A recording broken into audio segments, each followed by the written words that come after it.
Hello दोस्तों, आप सभी का स्वागत है एग्जाम अंडर 95 परिवार में। फ्रेंड्स, मैं दीपक सहगल और लेकर उपस्थित हूँ मोस्ट इम्पोर्टेंट साइंस के प्रश्न को। तो ये बहुत महत्वपूर्ण साइंस प्रश्न है जो एग्जाम में पूछे ही जाते हैं, बार बार रिपीट होते हैं प्रत्येक एग्जाम में। तो यहाँ पे हम लोग कंप्लीट करने की कोशिश करेंगे इस सभी प्रश्न को। पूरे वीडियो को देखिएगा। क्यों वीडियो को पूरा देखिएगा? क्योंकि इस प्रश्न के साथ साथ कुछ एडिशनल, कुछ एक्स्ट्रा जो प्रश्न से रिलेटेड होगा, जो हम आपको बताएंगे, जो ज़्यादा आपके लिए बेनिफिशियल रहेगा। तो चलिए आगे देखिए।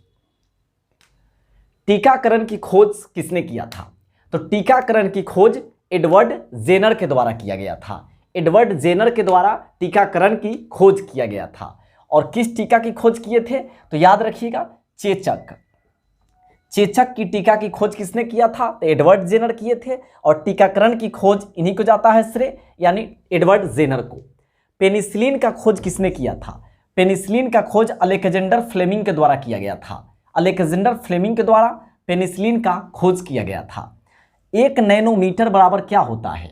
तो 1 नैनोमीटर बराबर 10⁻⁻9 मीटर होता है, या आप कह सकते हैं 10⁻⁻7 सेंटीमीटर भी इसको कह सकते हैं। स्वर्ण यानी सोना, सोना किसमें घुलता है? तो अम्लराज में घुल जाता है। अगर सोना की बात करेगा कि इसका संकेत क्या होता है, तो सोना का संकेत होता है Au होता है, औरम। और याद रखेंगे 79 इसका परमाणु संख्या होता है और 197 इसका परमाणु द्रव्यमान होता है। किसका? तो गोल्ड यानी कि सोना का। सोना का संकेत Au है।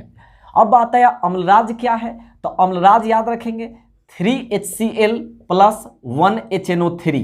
ये HCl 3 और HNO3 1 इस रेशियो में लिया जाता है और मिला दिया जाता है, तो इसी को अम्लराज बोलते हैं। इंग्लिश में एक्वारेजिया बोलते हैं। इसमें स्वर्ण यानी सोना और प्लेटिनम क्या होता है? घुल जाता है, डिजॉल्व हो जाता है। भोर का तारा, शाम का तारा और पृथ्वी की बहन, पृथ्वी की भगनी किसको कहा जाता है? शुक्र को कहा जाता है। भोर का तारा, शाम का तारा, पृथ्वी की भगनी बोला जाता है, शुक्र को बोला जाता है। और याद रखेंगे सोलर सिस्टम में हमारे जितने भी ग्रह जो है, उसमें से 8 ग्रह में बुध और शुक्र का क्या है? तो 0 उपग्रह है। बुध और शुक्र का 0 उपग्रह है। सर्वाधिक किसका है? तो बृहस्पति का 79 और इसका शनि का 82 है। तो 82 अब ज़्यादा हो गया, शनि का 82 है और बृहस्पति का 79 79 है। एक जीन एक एंजाइम सिद्धांत किसने दिया था? वीडल और टैटम। वीडल और टैटम एक जीन एक एंजाइम सिद्धांत को दिए थे। मानव रक्त में प्लाज्मा कितना होता है? तो मानव रक्त में प्लाज्मा होता है 65%। और पूछा जाए कि मानव रक्त में प्लाज्मा कितना प्रतिशत, तो 65%। अब प्लाज्मा में जल कितना होता है? तो प्लाज्मा में जल पूछा जाएगा तब हो जाएगा 90%। तो ध्यान देना है, प्लाज्मा पूछा 65%, प्लाज्मा में जल कितना? तो 90%। और बात करें मानव रक्त के बारे में, तो मानव रक्त एक प्रकार का उत्तक है। कौन उत्तक है? संयोजी उत्तक है। संयोजी उत्तक है। और इसका पीएच मान कितना होता है? तो पीएच मान 7.4 होता है, जो कि क्षारीय है। और पुरुष में 5 से 6 लीटर होता है रक्त, महिला में 4.5 से 5.5 लीटर होता है, यानी पुरुष की अपेक्षा आधा लीटर कम होता है। बिना उपग्रह वाला ग्रह कौन है? तो बुध और शुक्र, जिसका उपग्रहों की संख्या 0 है। हीरा का अपेक्षिक घनत्व कितना होता है? 2.2 होता है हीरा का अपेक्षिक घनत्व। हीरा का अपवर्तनांक कितना होता है? तो 2.417 होता है। तो 2.4 भी आप याद रख सकते हैं। अपेक्षिक घनत्व बोला तो 2.2, अपवर्तनांक 2.4। क्रांतिक कोण की बात करें हीरा का, तो 24.4 होता है। और हीरा क्या है? तो हीरा और ग्रेफाइट क्या है? तो कार्बन का अपर रूप है। हीरा और ग्रेफाइट कार्बन का अपर रूप है। कुनैन प्राप्त होता है कहाँ से? तो सिनकोना के छाल से प्राप्त होता है कुनैन। मलेरिया का ये दवा है, मलेरिया के प्रयोग किया जाता है। कुनैन प्राप्त होता है सिनकोना के छाल से। अगर प्राप्त होता है किससे? तो यह शैवाल से प्राप्त होता है। अगर प्राप्त होता है शैवाल से। किस विटामिन में कोबाल्ट पाया जाता है? तो विटामिन B12 में कोबाल्ट पाया जाता है। परमाणु सिद्धांत का प्रतिपादन और परमाणु की नाभिक की खोज, ये दोनों में बहुत लोग उलझते हैं। परमाणु सिद्धांत दिए थे कौन? तो डाल्टन। लेकिन परमाणु के नाभिक का खोज, न्यूक्लियस का खोज कौन किए थे? तो रदरफोर्ड किए थे। तो दोनों क्वेश्चन ध्यान देना है। परमाणु सिद्धांत का प्रतिपादन डाल्टन, परमाणु की नाभिक की खोज कौन किए थे? तो रदरफोर्ड किए थे।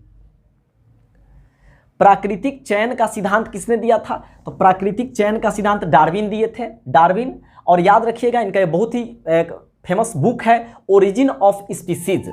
ओरिजिन ऑफ स्पीसीज पुस्तक किसने लिखा है? तो चार्ल्स डार्विन ही लिखे थे। दाब बढ़ने पर बर्फ का गलनांक क्या होता है? तो दाब बढ़ाइएगा तो बर्फ का गलनांक क्या हो जाएगा? घट जाता है, घट जाता है। कृत्रिम सिल्क किसे कहते हैं? तो कृत्रिम सिल्क बोलते हैं रेयॉन को, बोलते हैं रेयॉन को। रेयॉन को कृत्रिम सिल्क बोला जाता है। सबसे हल्की धातु कौन सी है? सबसे हल्की धातु है लिथियम। और सबसे भारी धातु की बात आएगा तब हो जाएगा ऑस्मियम, ऑस्मियम हो जाएगा। शरीर में यूरिया कहाँ बनता है? तो यूरिया की बात करें तो सबसे यूरिया बनता है मानव शरीर में यकृत में यानी लीवर में बनता है। लेकिन अगर बात करें यूरिया जमा कहाँ रहता है? तो जमा रहता है पित्ताशय में यानी कि गॉल ब्लैडर में। पित्ताशय में यूरिया जमा रहता है। अब बनता कहाँ है? यकृत यानी लीवर में बनता है। और यूरिया का अगर फार्मूला पूछा जाए कि आपको पढ़ना होगा एक केमिस्ट्री में, तो NH2CONH2 होता है। NH2CONH2 यूरिया का सूत्र होता है। प्रयोगशाला में बनाया जाने वाला पहला कार्बनिक पदार्थ यूरिया ही है जो प्रयोगशाला में बनाया गया था। भारी जल जिसको हम लोग D2O कहते हैं, इसका नाम क्या है? ड्यूटीरियम ऑक्साइड होता है। ड्यूटीरियम ऑक्साइड ये भारी जल हो गया। और जो साधारण जल है वह H2O है, H2O। पीत का स्राव कहाँ से होता है? तो पीत का स्राव यकृत से होता है। और याद रखेंगे यूरिया कहाँ बनता था? यकृत में ही बनता था। विद्युत का सबसे अच्छा चालक कौन है? यानी बिजली उससे पास कर जाता है, चालक का मतलब। तो विद्युत का सबसे अच्छा चालक चांदी है। और चांदी का संकेत क्या होता है? तो अर्जेंटम होता है, Ag होता है। और याद रखेंगे 47 इसकी परमाणु संख्या होती है। परमाणु द्रव्यमान 108 होता है। और इसकी बात करें हम अयस्क का, तो अर्जेंटाइट इसका अयस्क है चांदी का। किलोवाट घंटा किसकी इकाई है? तो यह ऊर्जा की है। और किलोवाट, मेगावाट ये सभी किसकी है? तो शक्ति की है। या सिर्फ वाट कह दे तो भी समझ जाएंगे। वाट, किलोवाट, मेगावाट याद रखना है शक्ति की इकाई है। और किलोवाट की आवर यानी किलोवाट घंटा किसकी इकाई है? तो ऊर्जा की इकाई है। और याद रखेंगे 1 किलोवाट बराबर पूछा जाता है एग्जाम में, तो 1000 वाट हो जाएगा। और 1 मेगावाट बराबर आपसे पूछा जाए तो 10 के पावर 6 वाट हो जाएगा। तो दोनों को भी याद रखिएगा। अगला प्रश्न है एक डोमेन बराबर कितना परमाणु? तो एक डोमेन बराबर 10 के पावर 18 से 10 के पावर 21 परमाणु होता है। आखिरी प्रश्न है हाइड्रोजन की खोज किसने किया था? तो हाइड्रोजन की खोज हेनरी कैवेंडिश के द्वारा किया गया था। हाइड्रोजन की खोज हेनरी कैवेंडिश के द्वारा किया गया था। और याद रखना है हाइड्रोजन की परमाणु संख्या 1 होता है, परमाणु द्रव्यमान 1 होता है।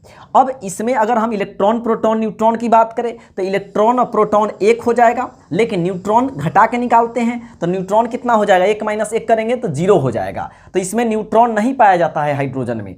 अगर हम बात करें हाइड्रोजन की आइसोटोप यानी समस्थानिक की बात करें तो हाइड्रोजन की 3 समस्थानिक है, प्रोटियम, ड्यूटेरियम और ट्राइटियम। और तीनों में रेडियो एक्टिव कौन है? रेडियो सक्रियता का पालन कौन करता है? तो ट्रिटियम रेडियो एक्टिव है, ट्रिटियम रेडियो एक्टिव है।